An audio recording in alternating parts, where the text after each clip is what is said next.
Have you ever seen it or maybe even lived it? A relationship where on paper everything's great. The partner is good, they're trying, but there's still this persistent deep unhappiness that just won't go away.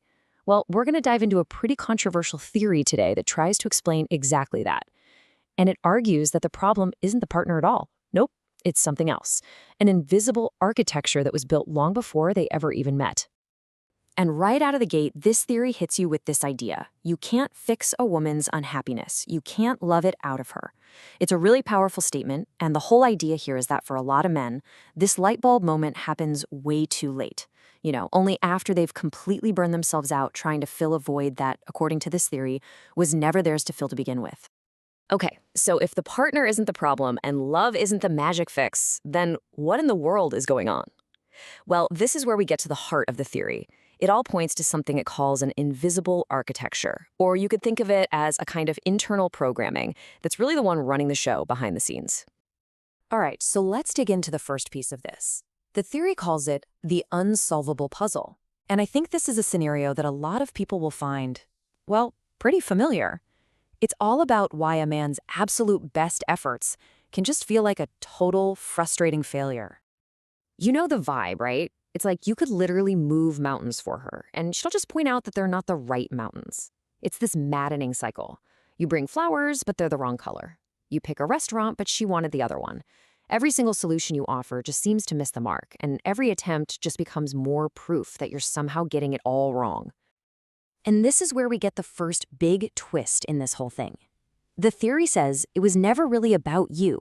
You just became the easiest target for a storm that started long before you showed up. So the key takeaway here is the man isn't the source of the storm, he just happens to be the one standing right in its path. The unhappiness, it was there long, long before he ever came into the picture. Okay, so if the problem isn't the man, then what is it? This is where the theory introduces its central metaphor, and it's a really useful one. It talks about this invisible programming, this emotional software that's just running in the background, dictating all the reactions and feelings, a lot of times without anyone even realizing it. So what is this emotional software? Well, the source defines it as this invisible code, right? It's made up of old wiring, past wounds, and cultural messages, and it's constantly whispering the same thing over and over. You're not enough. This isn't just a bad mood, no. According to this theory, it's a deep-seated program that makes someone see problems that aren't there and feel this emptiness, even when, from the outside, their life looks absolutely perfect. Right. So the big question is, where does this programming even come from? I mean, if this software is real, how does it get installed in the first place? Well, the theory says it comes down to three main sources that build this internal story. Okay, let's break down these three sources. First up, childhood wounds. Think about an absent father, for example. The theory suggests this can install a belief that men will always disappoint. Second, mother-daughter transmission. This is about learned behaviors passed down, where maybe criticism and complaining become the main way to show intimacy. And third, and this is a big one today, modern cultural fantasy. You know, what we see in movies, on Instagram. It creates this totally impossible standard for what a real relationship and a real life are supposed to look like. So how does all this programming actually manifest in a day-to-day relationship? What are the symptoms? The theory calls these glitches in the system. These are the specific patterns and behaviors that really show that underlying code is at work. The first glitch is called the satisfaction trap. And the core idea here is that the real thrill, the real high, comes from the chase, not from actually getting the thing you want. So as soon as a goal is met, she gets the ring, they buy the house, she has the guy, the mind almost immediately moves the goalpost and starts searching for the next thing that's missing. And this quote just nails it, right? What once felt like, finally, starts to feel like, is this it? That's the trap in a nutshell. That amazing feeling of relief you get when you finally achieve something, it just fades away, and it's replaced by this anticlimactic, empty feeling. According to the source, that piece is always temporary, because the software just isn't wired for lasting satisfaction. All right, the second glitch is something called value fade. This one is really interesting. It's this psychological tendency where the moment something or someone becomes totally certain and predictable, their value starts to drop. Isn't that wild? The very stability she thought she wanted now starts to feel, well, boring, maybe even suffocating. And it's not because he's changed, it's because the certainty of having him has replaced the excitement of the chase. And of course, modern life just pours fuel on this fire. Think about it. You've got the constant comparing of her life to the perfect highlight reels on social media. That quiet, reliable stability, it gets mistaken for stagnation. That rush of adrenaline you get from a fight or some drama, that gets confused with real, genuine connection. And it all leads to this endless, exhausting chase for validation instead of actual love. So naturally, you'd think the man's role is to step in and try to fix all this, right? To solve the problem. Well, here's the kicker. According to this theory, his best intentions, his attempts to fix her unhappiness, can actually make everything so much worse. And this is where we get to a huge contradiction that the theory points out.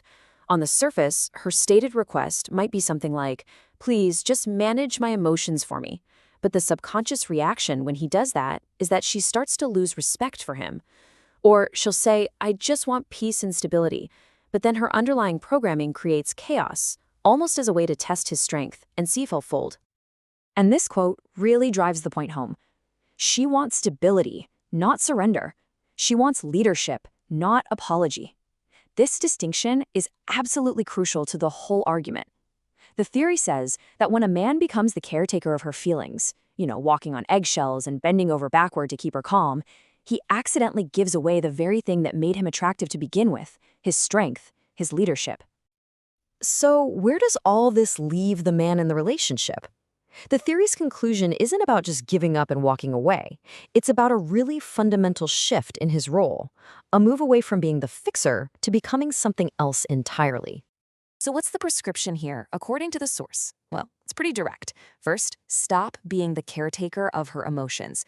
Second, and this is huge, protect your own peace. You have to understand that you are not her therapist and you are not her savior. And finally, you have to let go of this illusion that your love, by itself, is powerful enough to fix everything and rewrite her code.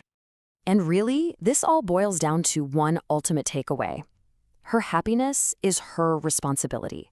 You simply cannot make an unhappy person happy.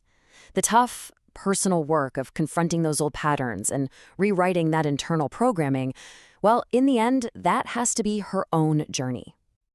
Wow, this quote really lays it all out there, doesn't it? You can't rescue someone who's comfortable drowning. You can't give peace to someone addicted to chaos. It's this idea that until a person decides they want to save themselves, any attempt to rescue them from the outside is just pointless.